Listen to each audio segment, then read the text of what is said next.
Good afternoon, everyone. My name is Gregory Sundstrom. Today I'll be presenting my final project for CIS 6110. This project is titled Survival Analysis of 30-Day Hospital Readmission Risk in California Hospitals. In this presentation, I'll discuss the business problem, outline the investigative questions, review the data set, explain the methodology, and introduce and evaluate models.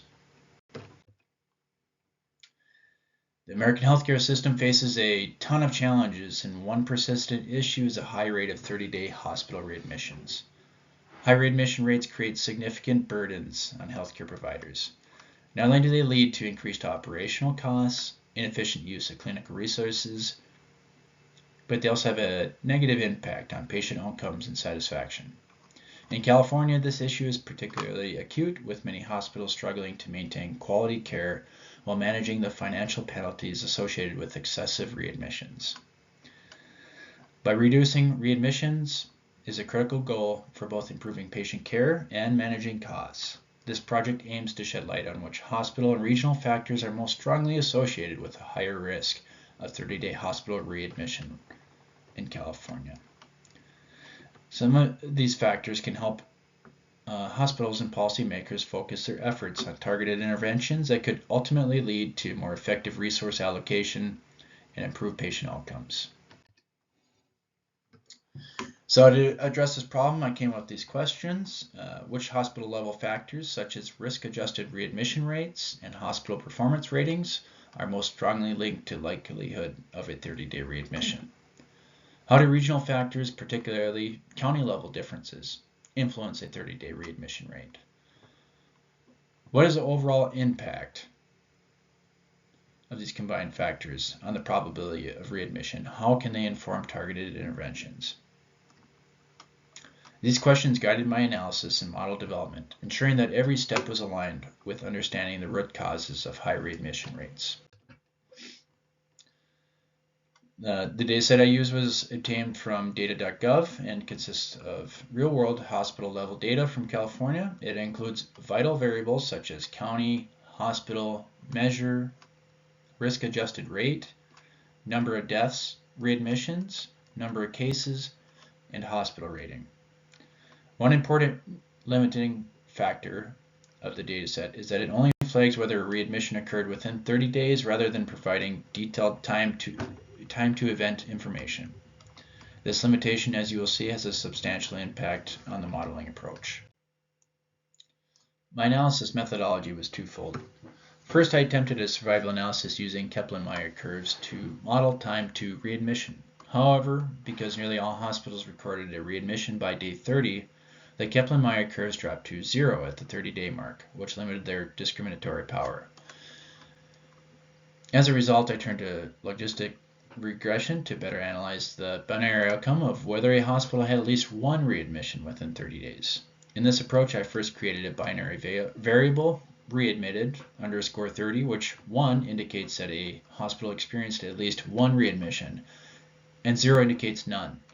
Additionally, I implemented a trained test split to assess the predictive performance of that model.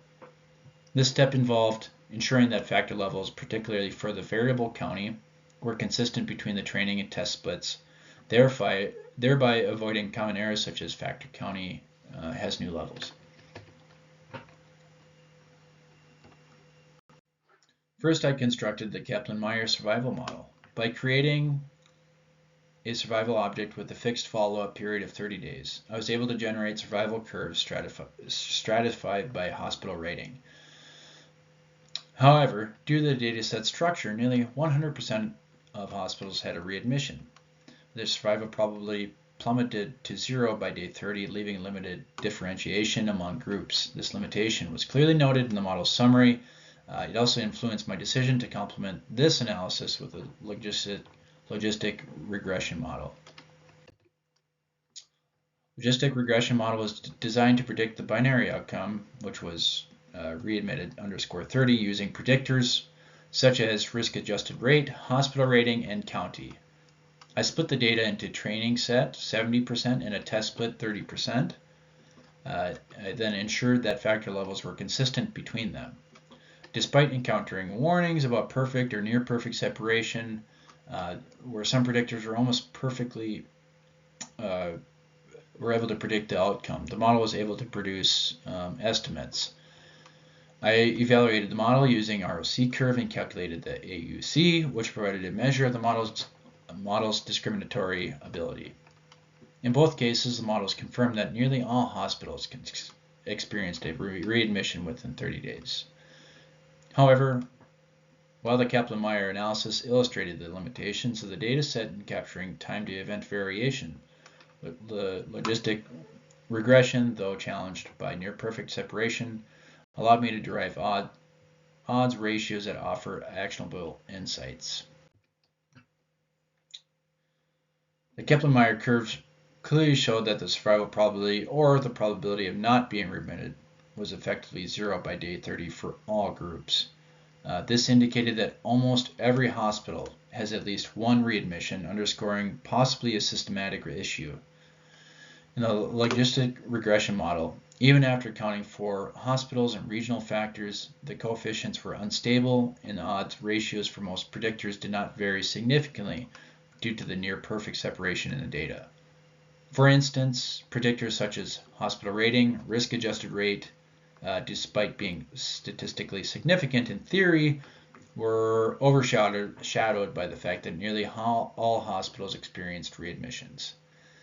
So this instability in the model estimates is itself somewhat of a significant finding. It suggests that the outcome is nearly universal, and as such, differentiating between hospitals or regions is challenging with the current data. The ROC analysis provided an AUC value that, while it was informative, must be interpreted with caution given the outcome. Overall, these results reflect the inherent limitations of this data set in particular, which, while rich with certain attributes, lacks a granularity or specific information needed to capture differences in readmission timings or rates effectively. So, recommendations for actions. Increase targeted interventions. Even though the logistic regression model struggled to differentiate hospitals due to near-perfect separation, the finding that nearly all hospitals experience readmissions suggests that system-wide interventions might be necessary. Hospitals should invest in robust post-discharge planning, patient follow-up.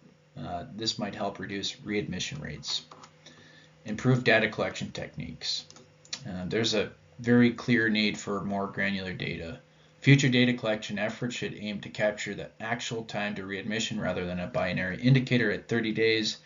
This would enable more meaningful survival analysis being performed, and it might actually help identify subtle differences in hospital performance. Policy implications. Policymakers should consider these findings when designing incentives or penalties for hospitals.